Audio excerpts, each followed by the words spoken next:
بسم اللہ الرحمن الرحیم۔ جب پیارے نبی صلی اللہ علیہ وسلم کا 33واں سال شروع ہوا تو آپ غار حرا میں عبادت کیا کرتے تھے۔ اسی عرصے میں ایک دن آپ صلی اللہ علیہ وسلم معمول کے مطابق غار حرا کے اندر عبادت میں مشغول تھے کہ اچانک غار میں آپ کے سامنے ایک فرشتہ ظاہر ہوا۔ اس وقت آپ کی عمر مبارک 40 سال تھی۔ یہ وہ فرشتہ تھا جس کا نام حضرت جبرائیل علیہ السلام تھا، جو ہمیشہ اللہ تعالیٰ کا پیغام رسولوں تک پہنچاتے رہے۔ حضرت جبرائیل علیہ السلام نے ایک دم آپ صلی اللہ علیہ وسلم سے کہا پڑھیے، اور کہا کہ اقرأ بسم ربک الذی خلق۔ سورہ علق کی شروع کی 5 آیات پڑھائیں۔ یہی سب سے پہلی وحی تھی جو آپ صلی اللہ علیہ وسلم پر نازل ہوئی۔ اس کے بعد حضرت جبرائیل علیہ السلام چلے گئے اور آپ صلی اللہ علیہ وسلم کو غار میں چھوڑ دیا۔ ان آیاتوں کو یاد کر کے پیارے نبی صلی اللہ علیہ وسلم اپنے گھر تشریف لائے، مگر اس واقعے سے آپ کے دل پر لرزہ طاری تھی۔ آپ صلی اللہ علیہ وسلم نے حضرت خدیجہ رضی اللہ تعالی عنہا سے فرمایا کہ مجھ پر کمبل اڑاؤ، میں آرام کرنا چاہتا ہوں۔ جب آپ صلی اللہ علیہ وسلم کا خوف دور ہوا تو آپ نے حضرت خدیجہ رضی اللہ تعالی عنہا کو غار میں پیش آنے والا واقعہ بتایا اور فرمایا کہ مجھے اپنی جان کا ڈر ہے۔ یہ سن کر حضرت خدیجہ رضی اللہ تعالی عنہا نے کہا کہ ہرگز نہیں، آپ کی جان کو کوئی خطرہ نہیں ہے۔ خدا کی قسم، اللہ تعالیٰ آپ کو کبھی بھی رسوا نہیں کرے گا۔ آپ تو رشتہ داروں کے ساتھ حسن سلوک سے پیش آتے ہیں، دوسروں کا بوجھ خود اٹھاتے ہیں، دوسروں کا بہت خیال رکھتے ہیں۔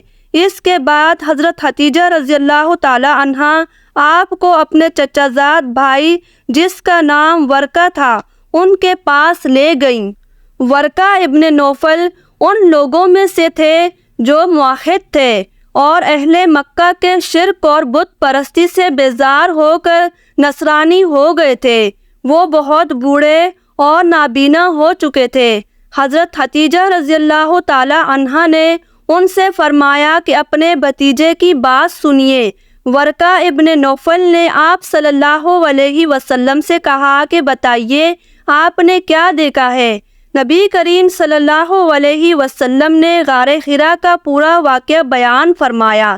یہ سن کر ورقہ ابن نوفل نے کہا کہ یہ تو وہی فرشتہ تھا جس کو اللہ تعالیٰ نے حضرت موسیٰ علیہ السلام کے پاس بھیجا تھا۔ پھر ورقہ ابن نوفل کہنے لگے، کاش میں آپ کے اعلان نبوت کے زمانے میں تندرست اور جوان ہوتا، کاش میں اس وقت تک زندہ رہتا جب آپ کی قوم آپ کو مکہ سے باہر نکالے گی۔ یہ سن کر پیارے نبی صلی اللہ علیہ وسلم نے تعجب سے فرمایا، کیا مکہ والے مجھے مکہ سے نکال دیں گے، حالانکہ وہ لوگ مجھے صادق اور امین کے نام سے پکارتے ہیں؟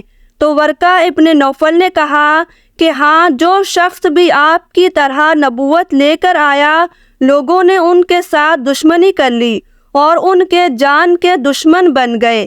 اس کے بعد آپ صلی اللہ علیہ وسلم پر کچھ عرصے تک وحی اترنے کا سلسلہ رک گیا اور حضور صلی اللہ علیہ وسلم وحی کے انتظار میں بے قرار رہنے لگے، یہاں تک کہ ایک دن حضور نبی کریم صلی اللہ علیہ وسلم گھر سے باہر کہیں تشریف لے جا رہے تھے کہ کسی نے یا محمد کہہ کر پکارا۔ آپ صلی اللہ علیہ وسلم نے آسمان کی طرف سر اٹھا کر دیکھا تو وہی فرشتہ یعنی حضرت جبرائیل علیہ السلام آسمان اور زمین کے درمیان ایک کرسی پر بیٹھے ہوئے ہیں۔ یہ منظر دیکھ کر آپ صلی اللہ علیہ وسلم خوف زدہ ہوئے اور آپ صلی اللہ علیہ وسلم گھر آ کر لیٹ گئے اور گھر والوں سے فرمایا کہ مجھے کمبل اڑاؤ۔